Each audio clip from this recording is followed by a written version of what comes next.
The thing that I keep coming back to is just how hateful this action is.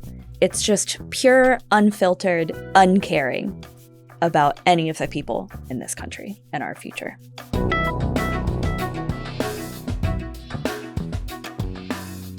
Hi there. Welcome to What the Earth, featuring smart and personal conversations with experts and thinkers working to solve today's biggest environmental challenges. I'm Maura Welch, senior writer at NRDC, and I'm here with our federal climate legal director, Meredith Hankins. We're talking about EPA walking away from their responsibility to address climate change. Meredith, thank you for being here today. Thank you for having me. So, Trump EPA just repealed the endangerment finding. This is obviously a really big deal in our world at NRDC, but can you just kind of set the table for us? What happened and how big of a deal is this? Sure. So I like to kind of back up with the endangerment finding because it sounds complicated, but at its heart, it's very simple. I think you and I and many of us learned in school about the greenhouse effect. When greenhouse gases are emitted into the atmosphere, they impact our climate and they cause climate change. That's all the endangerment finding is a recognition that that greenhouse gas pollution endangers human health and welfare because it causes climate change. Mm-hmm. Relatively straightforward, scientific and legal finding. Mm-hmm. But it matters because EPA can only regulate or can only protect us, reduce pollution that it has determined is dangerous. Mm-hmm. And so EPA first decides greenhouse gases are dangerous, then it can issue standards to protect us from that pollution. Mm-hmm. So by repealing that original finding and saying, greenhouse gases, who cares? Mm-hmm. They're justifying letting polluters pollute as much as they want because they can say, that pollution's not important. Mm-hmm. I think a lot of people, just given all that's happening in the world right now, feel like, thinking about these long-term impacts is really hard. They might understandably feel like that's a tomorrow issue. What would you say to that? Yeah, so I think for one thing, yesterday's tomorrow is today. Mm-hmm. The things that we might have thought were hypothetical in the future are happening right now. What are known as billion-dollar disasters, so natural weather or unnatural weather events such as hurricanes, fires, floods, storms. Mm-hmm. We now have science that shows us directly how climate change is impacting extreme weather events. We have what's known as climate attribution science that can show this particular storm, this particular fire, this particular flood was worse because of the impacts of climate change. Mm-hmm. This storm may not have happened if it weren't for the ongoing impacts of climate change. And so 20 years ago, maybe some of this would have been hypothetical, but we are seeing today more disasters happening at a greater scale because of climate change. Yeah. So how can the EPA be making the claim that climate pollution isn't harming people's health and well-being? It feels so obvious, but clearly they're confidently making this play. So what do you make of that? The thing that I keep coming back to is just how hateful this action is. It's just pure, unfiltered, uncaring about any of the people in this country and our future. It's hard to explain exactly what EPA is thinking here because you're right. The science is undeniable. The law is undeniable. And yet still, they are trying to walk away from their responsibilities. Some of that may be dedication to the fossil fuel industry and wanting these industries that are supporting the administration to pollute as much as they want and save money instead of trying to clean up their act. It feels like such a waste of time that we have to still fight this fight. This is self-evident. Climate change harms human health. Therefore, we should try to stop climate change. Mm-hmm. Obviously, things over the last year or so sometimes feel like drinking out of a fire hose. It can feel like one shocking announcement after another. NRDC is responding to this in a big way, and we're going to talk about that in a minute. But can you tell us a little bit about why is it really important that people pay attention to this one? You're right. It's been a very bad year for lots of different reasons. I personally struggle to balance, how do I do my job while ICE is running around on the streets and I fear for my neighbors.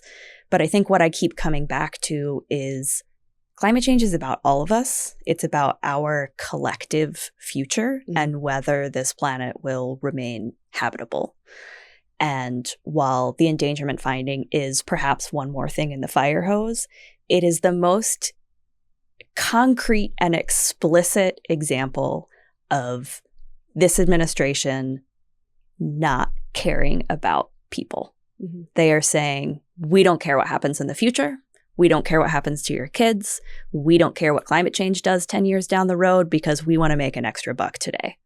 And that, I feel like repealing the endangerment finding is the perfect encapsulation of that cowardliness. Yeah. It feels to me like an abdication of responsibility. There's also, to me, it's something about EPA, just do your job.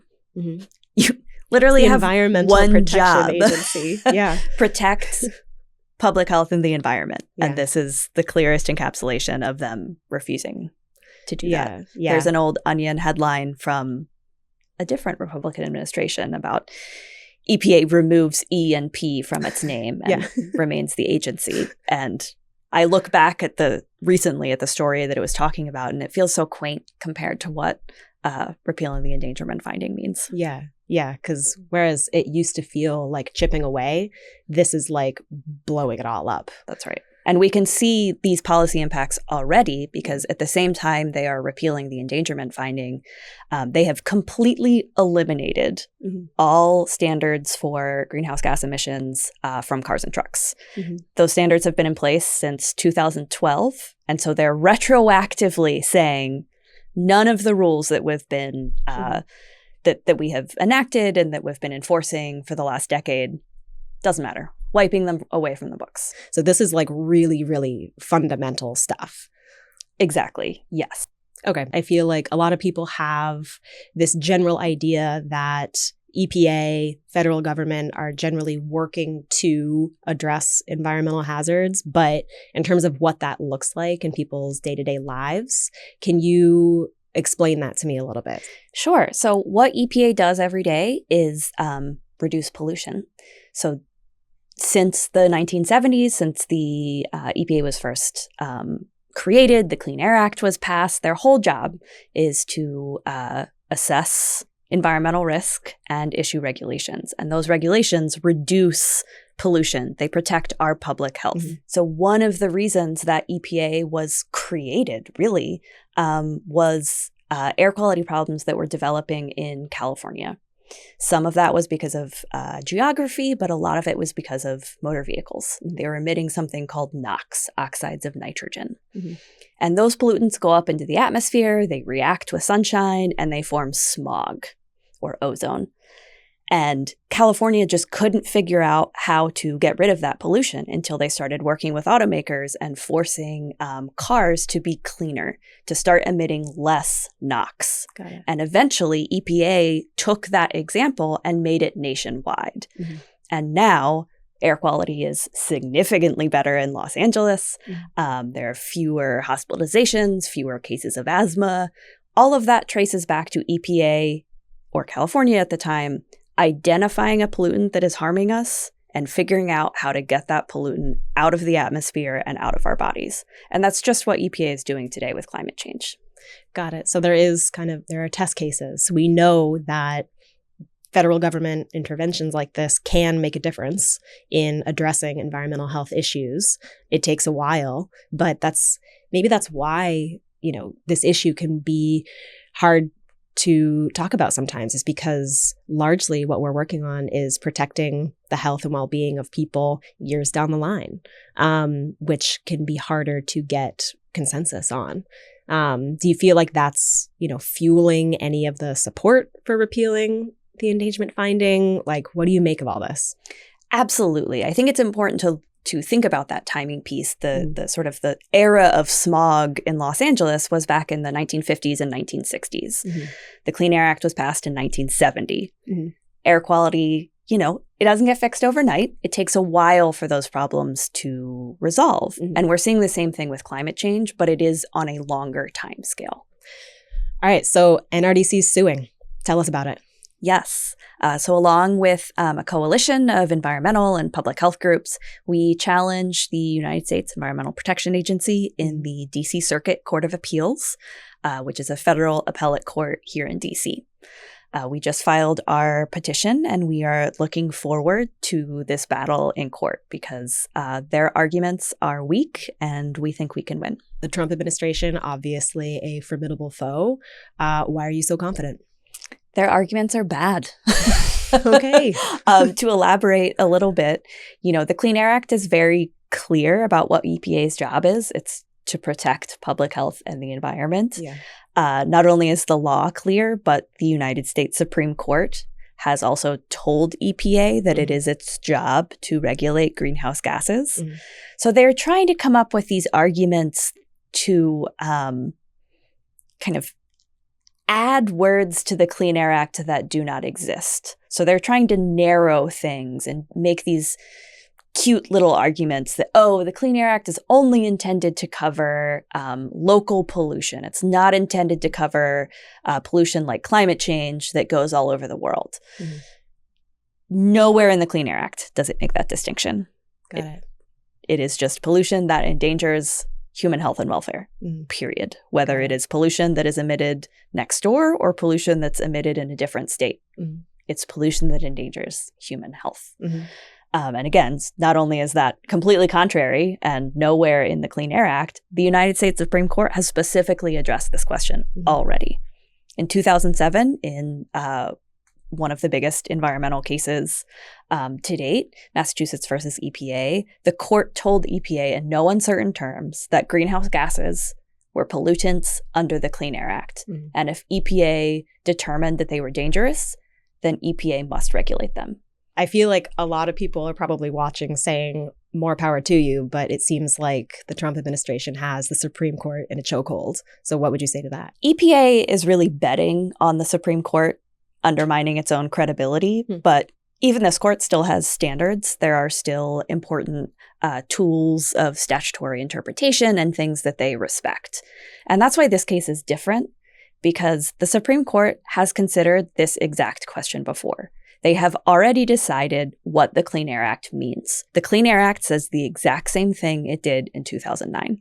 Nothing has changed. They are literally being asked to answer the exact same question differently. The only difference is 20 years. That's why this case is different, and that's why we think even this court will see that this is a bridge too far. Do you feel like part of this is political theater for its own sake and just sowing more chaos? Is that part of the strategy here? It just seems so outlandish. It's honestly hard to say, but what we do know is that they have been very sloppy in their rulemaking. It's not well explained. There are factual errors. The legal theories, as I already mentioned, are pretty preposterous on their face. We also know that there are many fewer people working for the government than there were a year ago. We know that there are many fewer lawyers working for the government than there were. And that is showing. Their work is sloppy. It's not well thought out. And I hesitate to attribute any grander thinking than that to them. I think they are just unprepared. I mean, for one thing, we've stolen all their best lawyers. The Department of Justice has been known for a really long time to have a deep bench of really excellent litigators. But when folks are being asked to do unethical things and to make arguments they don't believe in, they'll quit. And now they're coming to our side because they recognize that we have the law on our side. Yeah, I feel like you see that happening in a bunch of areas, and it's leading to this brain drain. That's right. We knew that this was likely coming down the line. Trump ran largely on deregulation, and some would argue that he's making good on his promises. So what is industry saying about this? Yeah, I think it's one of those careful what you wish for situations for a lot of industry. Many of them were asking for weaker regulations, but they need certainty in the future. They need to know what expectations are ahead of them. They need to know what investments they should be making. And this whiplash back and forth is not helpful for them. And what the Trump EPA is doing, they're not just weakening regulations, they are eliminating them. Mm-hmm. And so that is dangerous for two reasons. It opens up the door for a totally different regime to come in 4 years, but also it opens up a whole nother thread of legal liabilities for these companies. Because if EPA is choosing not to regulate, states can start regulating. You and I might be able to sue them for nuisance. All of these things start to become possible if EPA walks away from their responsibility. What do you mean? Like I can start suing them? So back in a Supreme Court decision a while ago called American Electric Power, essentially the question was posed, could a state sue a power plant for their greenhouse gas emissions and the nuisance, which is a legal term, kind of the damage they were causing to the state because of their past emissions. Gotcha. And the Supreme Court said no, because that's EPA's job. And the Clean Air Act preempts this particular theory, what's known as federal common law. Not important to get into that. But the gist is that the Supreme Court said, no, it's EPA's job to regulate greenhouse gases. And as long as they're doing that, industry is protected from these kind of one-off lawsuits. There should be a federal regime that makes sense across the country and gives people certainty. But if EPA is now walking away from that responsibility, it opens the field for other people to come in and try and remedy the situation. Got it. Fascinating. So are companies starting to get nervous, do you think, realizing that this could happen to them? Absolutely. And we know the companies have been telling the Trump administration this. We know that they are worried about this idea of suddenly being faced with 50 different lawsuits in every single state that they operate in. And we know that because they have said it in court. They have said that EPA's regulation of greenhouse gases is important for their own regulatory certainty because they fear this 50-state scenario. And, you know, a lot of industry, not all, there's not a monolith, recognize the future that we're headed towards and understand that, for example, building wind and solar is cheaper than building a new gas-fired power plant. And they want regulations that will help them do the right thing. And repealing those regulations lets the cheaters in the class continue being bad actors with no repercussions. Okay, so if you have oil and gas companies raising their hand and saying this deregulation has gone too far, I feel like things have really gone off the rails. This is really extreme.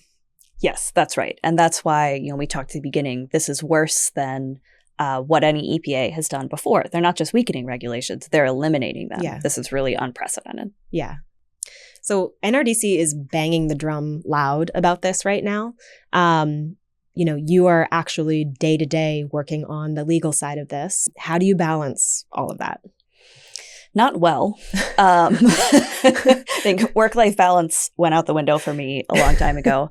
But I'm in this really interesting position where I get to be part of this litigation and think about legal strategy, but I also get to work with great folks on our communications and campaigns team to explain the litigation and explain why we're fighting the fights that we are and why they are important, and figure out how to talk about what we've been talking about, how to make the stakes of climate change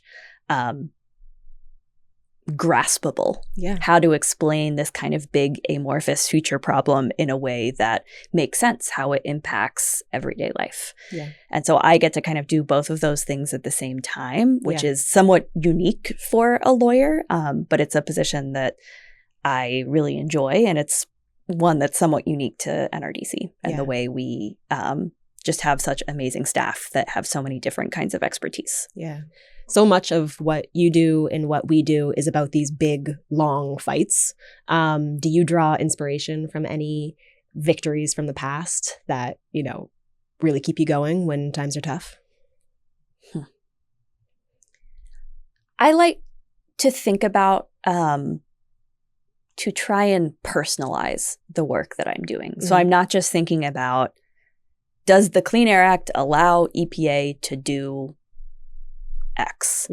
I'm thinking about the difference that it will make for the neighborhood where I grew up in West Virginia, the difference that it will make for my local national park, thinking about how the work that I'm doing, how even, the smallest contribution that I'm making contributes to this collective effort to make our future better. And I try and think about it like that. Yeah.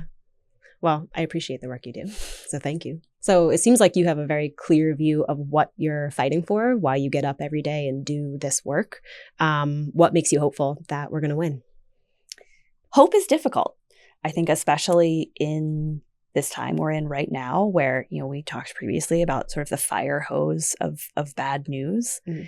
I also, I suffer from chronic depression and generalized anxiety. It is difficult to not spin out when things around me are so bad. Yeah. But I think seeing the collective response to some of what is happening right now in the streets of Minneapolis, in the streets of Los Angeles, seeing communities come together to protect each other, to defend their communities, it gives me a lot of hope for climate change, because that has to be a collective effort. It has to be people invested in our future together, and seeing people start to act in community in a way that I haven't seen recently does give me a lot of hope for the future. Well, I appreciate the work you do. So thank you. Thank you for having me. If you enjoyed this episode, please like and subscribe to our YouTube channel, NRDC Flicks. We'll have new episodes every week.